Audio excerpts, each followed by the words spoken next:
Hey, what's going on, guys, and welcome back to Monster Tamer News, the weekly segment on this channel where we go over the latest developments in the monster taming genre. This week's going to be a bit on the quieter side. We have a Valentine's Day code for Cassette Beasts. We've got a big update for Adore, which brings the Steam version to essentially what is full access. Some new footage for Elements showcasing the monster taming aspect of the game. Monster Crown being quote-unquote back. We'll talk a little bit about that, and as per the usual, make sure to sit back, relax, and let's dive in.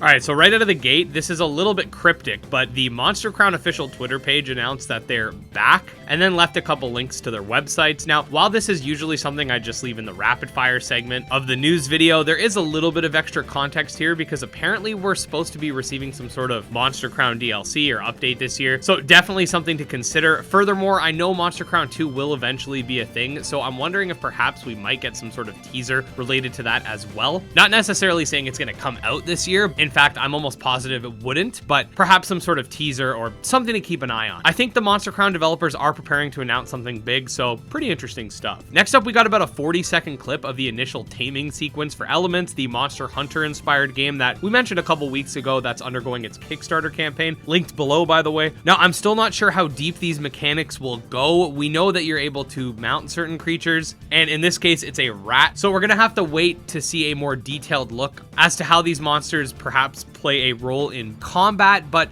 nevertheless looking pretty good for an alpha game or a game in Kickstarter, or a game in the Kickstarter phase, or whatever you want to call it. So we'll definitely have to stay tuned. The Cassette Beasts demo has a new code available, so if you enter the code Valentines in all caps, you'll receive something that I won't spoil here in this news video, but pretty cool that they're adding stuff like this for the holidays. They also put out a devlog over some partner characters you can team up with, but more interesting to me is the local co-op that'll allow your partner to take over the second character in battle and in the overworld. You can check out the full Steam blog linked below. Okay, so Adore, the monster taming roguelike with real-time combat that we've played a few times on the channel, just released its update 12, dubbed the Sacrifice update on Steam. And this update does actually include all of the full game content, and it sort of is just a way to reward early access players for buying the game early. You could still buy it now if you'd like to get access to all of this, but it's officially still an early access title. It'll go to full access once consoles release, sort of as a unanimous upgrade to what's considered the full version. Anyways, there is a ton of stuff that comes with this update, and I will likely make a video just sort of playing it, because it's honestly a lot of fun, and you should check it out yourselves. But here's what they have listed. A new main story, quest reworks, new final boss, hunt, ascension mode, new quests and endgame challenges, the bestiary has been improved, 3 new endgame depths, achievements, and more. So pretty interesting stuff, and definitely check it out if you're a fan of games like Patch Quest. It's kind of in that camp. It's really fun, trust me. We have a new monster taming game that I've legit never heard of until Cirque mentioned it, because Cirque's a monster taming god, but it just released on Steam, and it's called Monsters of Seabrook. We'll keep the page linked below, but for now, let's check out the trailer.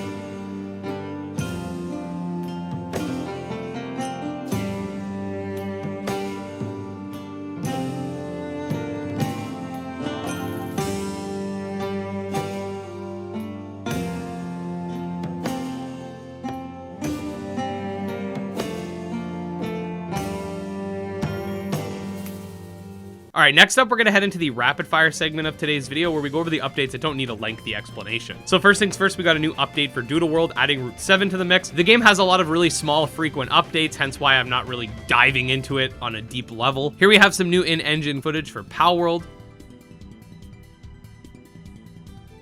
The Galaxmon devs said that they're looking for someone knowledgeable in Ruby for some coding help. Their Twitter will be linked below if you're able to help them. I think the monster taming genre in general is a pretty helpful community, so I just wanted to put a spotlight on it. We've got a confirmation that the Summoner's Tale demo will be available on Steam next month. It was at a live event, but that's already passed. Here we got a new Tenorian for Tales of Tenorio, a new Sentius for Sky Climbers, more step forms for Gremlin's Tale, a new familiar for Fogworld, a look at the game over screen for Dokimon, and finally, last but not least, a new Abami for Abomination. But yeah, there you go, guys. Like I said, not a crazy week, but still some pretty interesting stuff nonetheless. This year so far has been kind of interesting because we have all these games that are planned to be coming out this year, but still very few of them actually have any sort of release date, and that has me wondering if a lot of these games will end up getting delayed to 2024, because that's kind of what happened last year with the games that didn't have concrete dates or windows for 2022. But other than that, let me know in the comment section if there's any sort of video topics you'd like me to cover. With no major games releasing that really pique my interest beyond sort of surface level intrigue and me wanting to play them because they're fun, Digimon World Next Order is obviously coming out on Steam tomorrow. But in terms of my coverage and content, we'll definitely do a video sort of showcasing it and see how it plays on the Switch, just like we did for our other Let's Play videos. Whether or not we do a full playthrough will kind of be up to you guys. But in terms of like guides and stuff like that, I don't really see a major point in making a bunch of guide videos because the internet already has a lot of them. I'd just be adding to the bloat. The game did come out on Vita and PS4. It's been out since 2016. Perhaps if it was like a remake of a game that came out before YouTube was a thing, there'd probably not be a lot of guides on the internet, but there's a lot of resources. I don't want to just give you guys bloat content. So we'll definitely showcase the game. We'll definitely talk about it, but I don't expect it to be like when Coromon released and there were no guides at all, and I was putting out like 3 videos a day trying to get all the guides out because I got the game early. So in terms of content for the channel, obviously we're going to be covering that, but yeah, I'm always looking for new ideas. I've been playing a ton of older games. It's been a lot of fun.